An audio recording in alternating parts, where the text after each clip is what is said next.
Human Tech Days, première. Oh, c'est vraiment de merde. Vraiment à chier. Hashtag my ass.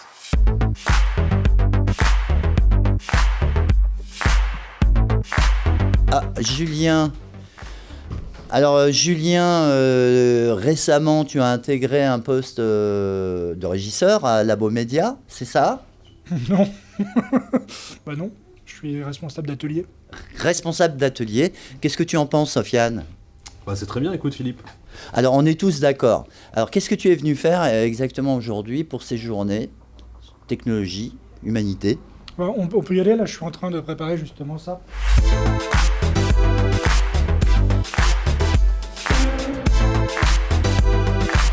Alors c'est un espace que je suis en train d'aménager. Donc en fait ici vous avez 2 vidéoprojecteurs, on attend du public et puis on espère que les gens pourront s'amuser à peindre des objets. Alors Julien, un petit récapitulatif en fait de ton intervention, spécifiquement plutôt on va dire, et après une présentation de ce que fera Labo Média, par exemple ici au Transpalette.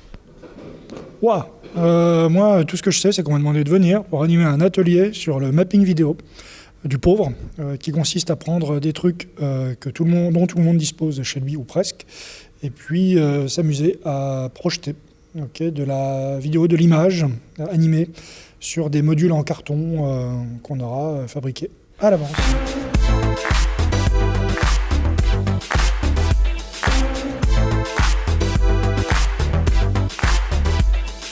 À la Labo Média, on essaye de développer un regard malicieux et éventuellement critique sur ces saloperies de technologie pour faire en sorte qu'on reste un petit peu acteur de nos histoires et de nos devenirs plutôt que consommateurs et en position de subir toutes ces innovations technologiques complètement formidables. Que pensez-vous des nouvelles technologies du coup? Alors, quelle technologie? Parce que la technologie, c'est énorme. Moi, là, je viens de me faire opérer d'un œil, par exemple. Une cataracte, c'est fabuleux. En une journée, là, on retrouve la vue. C'est extraordinaire. Ça, pour moi, c'est une nouvelle technologie pour moi, ça. Voilà. Et par exemple, pour faire des frites, c'est pas nouvelle technologie. Ah ben non, c'est ancien. Il faut regarder les anciens trucs, là. Il faut garder tout ce qui est ancien pour faire des frites. Il faut surtout pas aller chercher de nouveau. Alors là, du coup, on est exactement dans ce que nous avait dit tout à l'heure Julien, un travail de récupération, de transformation à partir de matériaux pauvres et qu'on revalorise. Tout à fait, exactement. C'est un peu notre approche à la fois subie et voulue, plus ou moins. Hein, parce que voilà, comme on a peu de moyens, on fait avec peu de moyens, mais finalement, comme on est habitué, du coup, ça devient un peu notre façon de travailler.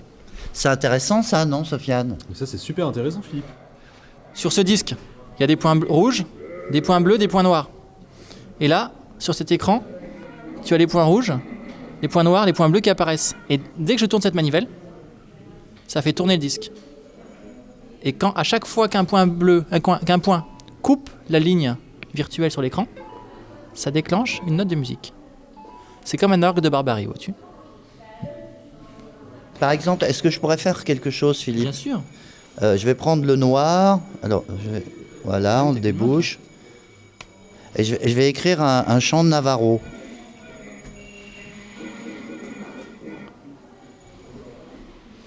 Je vais le faire jouer par l'ordinateur pour toi. Attention, Navarro. Ah oui, c'est exactement ça. Hein.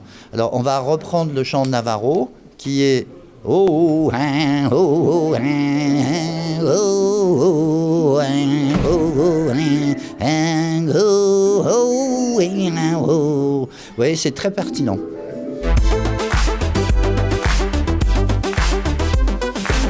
Qu'est-ce que ça représente le Transpalette pour Labo Média, pour vous d'être là? Eh ben, centre d'art que je fréquente historiquement depuis fort longtemps, qui est un endroit très chouette puisqu'il y a un certain nombre de propositions dans le champ des arts visuels, de l'art contemporain. Et là, Métrop et Bandimage nous ont proposé de l'investir pour à la fois proposer des œuvres qu'on pourrait estampiller numériques ou fabriquer dans les Fab Labs, même si ce terme numérique est un petit peu compliqué à avancer. Et puis aussi tout un ensemble d'initiatives, de projets, de lieux de la région qui utilisent ces outils du Fab Lab pour faire des choses créatives, ludiques, décalées. Et c'est ce qui sera présenté en fait toute la journée. Ouais, complètement, ouais.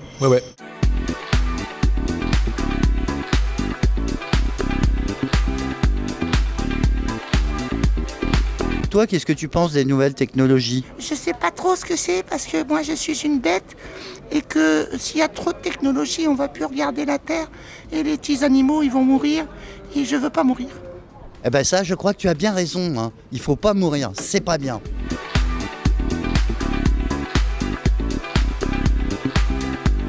Ah, bonjour. Bonjour. Je ne m'attendais pas à vous trouver ici. Alors, il me semble que vous dirigez l'école des... L'École nationale supérieure d'art de Bourges, ENSA Bourges. Voilà. Et alors, quand on est directeur d'une école d'art et qu'on vient dans un lieu comme ici, qu'est-ce qui pose, qui crée la première surprise? Alors du point de vue de ce qui est présenté aujourd'hui, notamment par rapport au... Ah oui, pas du tout du point de vue sexuel. Hein. Non, on parle bien de création. Du point de vue artistique, parce que là, il y a, effectivement, je pense qu'il y a les technologies numériques qui sont présentées dans le cadre des Fab Labs. Tous ces Labomédia, vous connaissiez, bien sûr. Bien sûr. Voilà. Labomédia. Puis là, il y a des structures moins artistiques, enfin moins engagées sur le terrain artistique, mais qui proposent des sujets intéressants. Lesquels, en l'occurrence? Sur des questions de fabrication numérique, notamment par rapport à la question du textile, d'autres façons de travailler l'objet ou l'image à travers les technologies. Donc je trouve que c'est intéressant de voir ça en direct.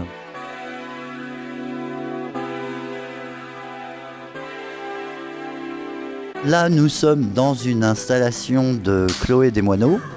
Et Chloé nous propose cette forme de plante qui commence à réfléchir et qui nous oblige nous-mêmes à penser sur l'interrelation que nous avons avec les plantes, les animaux et les cailloux. Ceci dit, c'est plus difficile de faire parler un caillou.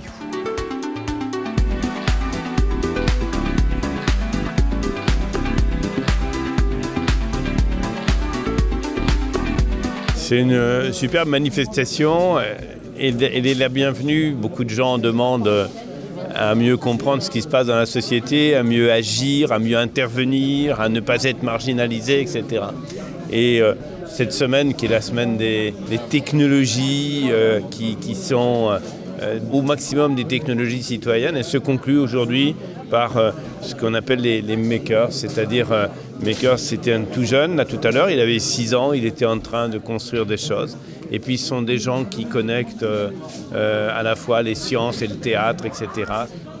Alors ce qui m'a tout à l'heure vraiment intéressé, c'est que pour dire que ça n'est pas la société de la consommation à tout va, j'ai beaucoup aimé la présentation qui était faite de la rencontre des sciences et du théâtre. Comment, dans nos modes de fabrication, on prend ou on ne prend pas de risques par rapport à la santé et comment ces appréhensions de la santé à travers tout ce qu'on peut utiliser aujourd'hui comme produits chimiques, comme phyto, etc., pour en rendre compte, pour rendre nos concitoyens actifs, on va théâtraliser, on va mettre en jeu. Ce que j'ai beaucoup aimé aussi, c'est le durable. Tout à l'heure, des gens qui étaient en train de reprendre des circuits qui étaient périmés pour leur donner une seconde vie. Ça aussi, montrer qu'il y a du durable, qu'il y a du social et du durable dans le numérique, c'est important.